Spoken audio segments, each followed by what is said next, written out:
Ntar tolong ya, masukin. Iya, Pak. Yang nanti sore jadi toh? Hah? Kemana? Nanti sore. Main sama anak-anak lah. Kamu lo dari pulang ke US sampai sekarang nggak ada waktu sama sekali. Loh, ntar malam kan ada webinar, ada meeting. Emang kita udah janjian? Janjian katanya mau ngasih waktu buat Atina. Atina sampai takut sama bapak itu. Ya gimana, tapi ada meeting nih. Yunda Coba, Isal janjinya gimana sih? Tapi jam berapa? Tapi ada kerjaan masa ditinggal? Yang kamu utamakan apa? Anak atau kerjaan? Ya sekarang gini deh, kerjaan harus dilakukan. Kalau nggak kerja nggak ada duit. Kamu pilih. Kita udah nikah, punya anak, ada kos, banyak waktu sama keluarga, duitnya nggak ada, ya kan?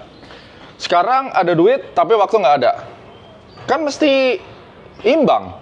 Kalau misalnya kamu minta terus, misalnya gua nggak kerja, terus habis itu nemenin banyak waktu, terus mau gimana kalau kayak gitu? Dulu aja banyak waktu. Ya dulu kan lain, makanya sekarang kan namanya pasangan-pasangan ini kan juga. Dulu belum nikah soalnya kalau pacaran ya. Loh iya, bukan gitu juga, belum nikah, iyalah. belum. Ntar dulu, Mending pacaran aja. ya nikah. jangan ngebantah terus. Sekarang kan orang kalau nikah itu punya tanggung jawab. Kalau pacaran lu bisa putus-putus, ya kan? Tapi kalau nikah mau gimana? Masa cerai gara-gara nggak ada waktu? Nggak mungkin dong, lu naif banget. Lu minta ada duit, tapi juga minta waktu. Hah? Semua itu harus menggunakan manajemen time. Ya nggak bisa, somehow itu tidak bisa di-manage. Ya, somehow ada orang yang mau nggak mau karena tuntutan pekerjaannya, dia nggak punya banyak waktu. Sekarang, lu mau punya rumah bagus, lu punya mobil bagus, lu punya semuanya lu mau, tapi lu juga mau ada waktu sama keluarga. It's bullshit, tau nggak? Itu nggak ada, itu cuma ada di cerita Disney. Princess, raja, pangeran, ya, terus habis itu menikah, happily ever after. Mana ada kayak gitu? Lu sekarang mau dapetin duit ya mesti kerja keras. Kadang-kadang lu mesti lembur. Siapa yang dikorbanin? Anak-anak. Sekarang cuma ada dua pilihan. Yang pertama, lu kerja mati-matian sekarang mumpung lu masih kuat.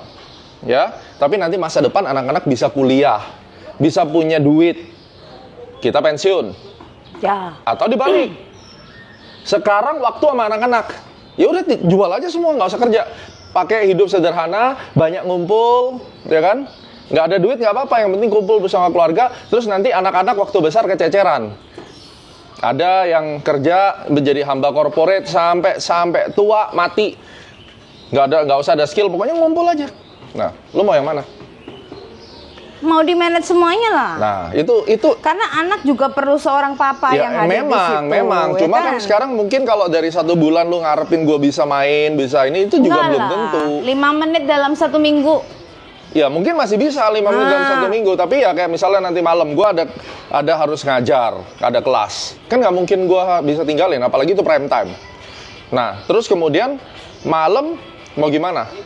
Malam nanti anak-anak udah tidur, gue ada waktu. Itu yang lu mesti perhatikan. Buat pasangan-pasangan muda, itu mereka juga harus tahu. Gak bisa kalau lu mau dapat dua-duanya. Harus ada yang dikorbanin.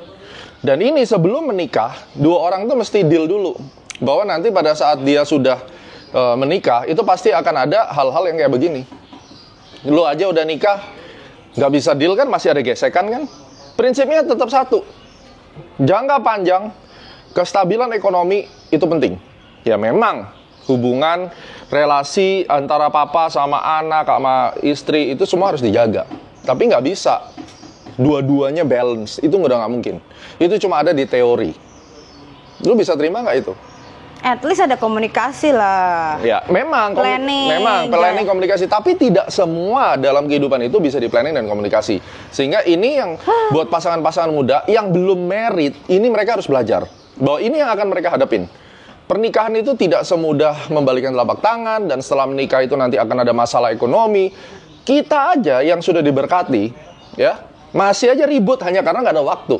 Orang lain nggak ada waktu, nggak ada duit. Jadi buat istri-istri itu juga harus grateful. Terimalah apa adanya itu, memang mungkin diperbaiki, tapi jangan banyak komplain. Buat suami-suami, ya memang lu pasti akan menderita. Lu juga mesti sabar juga, kayak gue sabar sama lu kan, itu juga menderita juga. Udah kerja keras. Aku juga sabar Iya, udah tapi kayak jalan tol. gue juga udah sampai kerja gimana. keras. Gue udah kerja keras.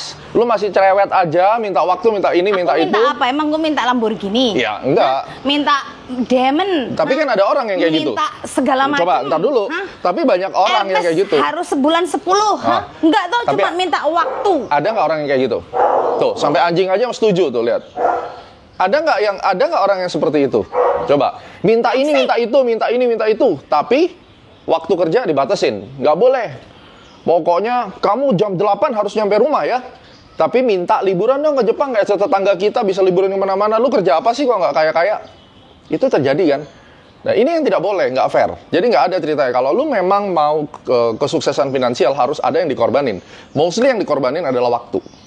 Jadi ini adalah pilihan sejak awal sebelum nikah. But we cannot buy time. We cannot buy time. Tapi pilihan tadi konsekuensinya. You have time, you have no money. Kecuali lu bisa korupsi sampai 270 triliun itu ya.